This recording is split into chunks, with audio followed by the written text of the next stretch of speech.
ಮಾಲಿಕೆ 6 ಮಾಲಿಕೆ ವಿಶೇಷ ಸಕ್ರಿಯ ಲೇಖಕಿಯರು.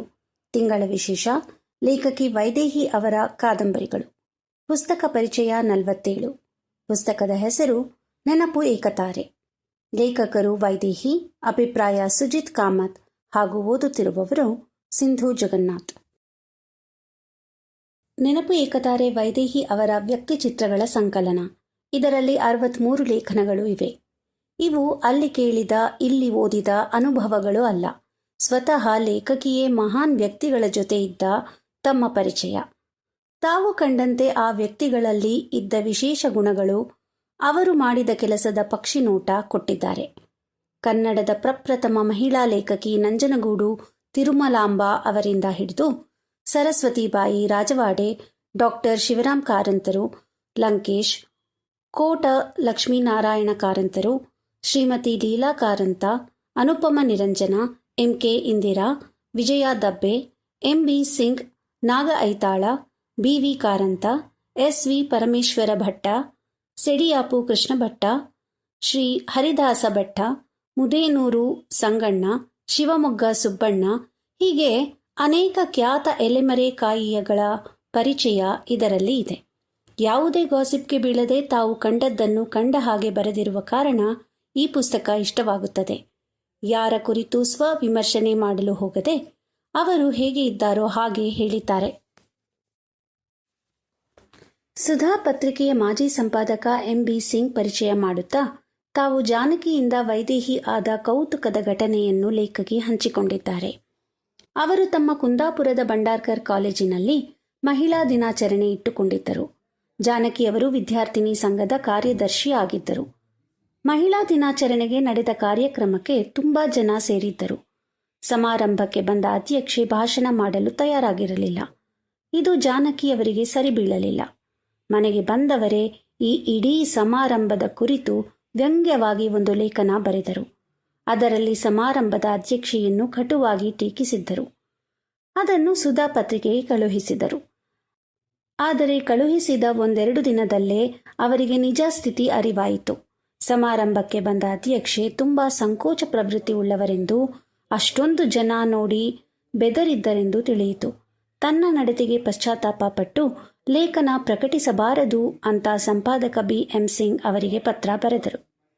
ಆದರೆ ಸುಧಾದ ಮುಂದಿನ ಸಂಚಿಕೆಯಲ್ಲಿ ಲೇಖನ ಪ್ರಕಟವಾಗಿತ್ತು. ಜಾನಕಿ ಹೆಸರಿನಲ್ಲಿ ಅಲ್ಲ.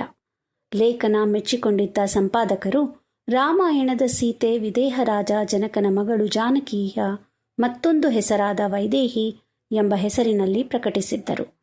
ಅಂದಿನಿಂದ ಅವರು ವೈದೇಹಿ ಹೆಸರಿನಲ್ಲಿಯೇ ಬರೆಯುವುದಕ್ಕೆ ಪ್ರಾರಂಭಿಸಿದ್ದರು. ಶ್ರೀಮತಿ ಲೀಲಾ ಕಾರಂತರು ತನ್ನ ಗಂಡನಷ್ಟೇ ಪ್ರತಿಭಾವಂತರು. ಮರಾಠಿ ಭಾಷೆಯಲ್ಲಿ ಪಾಂಡಿತ್ಯ ಹೊಂದಿದ್ದ ಅವರು ತನ್ನ ಗಂಡನ ಜೊತೆಗೂಡಿ ಹರಿನಾರಾಯಣ ಅಪ್ಪೆ ಅವರ ಖ್ಯಾತ ಪಣ್ ಲಕ್ಷಿತ ಕೋನ್ಗತೋ ಕಾದಂಬರಿಯನ್ನು ಕನ್ನಡದಲ್ಲಿ ಯಾರು ಲಕ್ಷಿಸುವವರು ಎಂಬ ಹೆಸರಿನಿಂದ ಅನುವಾದ ಮಾಡಿದ್ದರು. ಆದರೆ ಅವರಿಂದ ಮುಂದೆ ಹೆಚ್ಚಿನ ಸಾಹಿತ್ಯ ಬರಲಿಲ್ಲ. 1974ರಲ್ಲಿ ವೈದೇಹಿ ಅವರು ಲೀಲಾ ಕಾರಂತರ ಜೊತೆ ಸಂದರ್ಶನ ನಡೆಸಿದಾಗ ತನ್ನ ಗಂಡನಿಗೆ ನಾಡಿನ ಹಾಗೂ ಸಾಹಿತ್ಯದ ಕಡೆ ಗಮನ ಕೊಡಲು ಅಣುವಾಗುವಂತೆ ತಾವೇ ತಮ್ಮ ಸಾಹಿತ್ಯ ಬದುಕನ್ನು ಕೊನೆಗಾಣಿಸಿ ಮಕ್ಕಳು ಮನೆ ಕಡೆ ಲಕ್ಷ್ಯ ನೀಡುವುದಾಗಿ ಹೇಳಿದ್ದರು. ನಮ್ಮನ್ನು ಯಾರೂ ಬಂಧಿಸಿಟ್ಟಿಲ್ಲ. ಎಲ್ಲಿಯ ತನಕ ಮಹಿಳೆ ತನ್ನನ್ನು ತಾನು ಅರಿತುಕೊಂಡು ಮುಂದೆ ಬರುವ ಮನಸ್ಸು ಮಾಡುವುದಿಲ್ಲವೋ ಆಕೆ ಬಂದಿಯಷ್ಟೆ. ನಾನು ದೇವರನ್ನು ನಂಬುತ್ತೇನೆ, ಆದರೆ ಕಾರಂತರು ನಾಸ್ತಿಕರು. ಅವರು ನನ್ನ ಭಾವನೆಗಳನ್ನು ಗೌರವಿಸಿದ್ದಾರೆ. ನಾನು ಗಂಡನಲ್ಲಿ ದೇವರ ಕಂಡಿದ್ದೇನೆ ಎಂದಿದ್ದರು. ನಂಜನಗೂಡು ತಿರುಮಲಾಂಬ ಕನ್ನಡದ ಮೊದಲ ಮಹಿಳಾ ಲೇಖಕಿ ಅಂತ ಹೆಸರು ಪಡೆದವರು. ಬಾಲ ವಿಧವೆಯಾಗಿ ಪಣಿಯಮ್ಮ ಆಗಲಿಕ್ಕೆ ಹೊರಟಿದ್ದ ಅವರು ತಂದೆಯ ಪ್ರೋತ್ಸಾಹದಿಂದ ವಿದ್ಯಾಭ್ಯಾಸ ಮಾಡಿ ಸಾಹಿತಿ, ಪತ್ರಕರ್ತೆಯಾಗಿ 2 ದಶಕಗಳಿಗೂ ಹೆಚ್ಚಿನ ಕಾಲ ಕೆಲಸ ಮಾಡಿದರು. ಸಮಾಜವನ್ನು ಎದುರು ಹಾಕಿಕೊಂಡು ಮಹಿಳಾ ವಿದ್ಯಾಭ್ಯಾಸಕ್ಕೆ ಹೋರಾಟ ನಡೆಸಿದ್ದವರು. ತಂದೆಯ ಮರಣದ ಬಳಿಕ ಸಾಮಾಜಿಕ ಜೀವನದಿಂದ ದೂರವಾದರು. ನಂತರ 40 ವರ್ಷ ಬದುಕಿದ್ದ ಅವರು ಇದ್ದಾರೆ ಎಂಬುದೇ ಕನ್ನಡ ಸಾರಸ್ವತ ಲೋಕಕ್ಕೆ ತಿಳಿದಿರಲಿಲ್ಲ. ಅವರು ನಿಧನರಾಗಿದ್ದಾರೆ ಎಂದು ಕೂಡ ಪ್ರಕಟಿಸಲಾಯಿತು. ಕೊನೆಗೆ ಚೀನಾ ಮಂಗಳ ಮತ್ತು ವೈದೇಹಿ ಅವರೇ ತಿರುಮಲಾಂಬ ಅವರ ಸಂದರ್ಶನ ನಡೆಸಿದ್ದರು.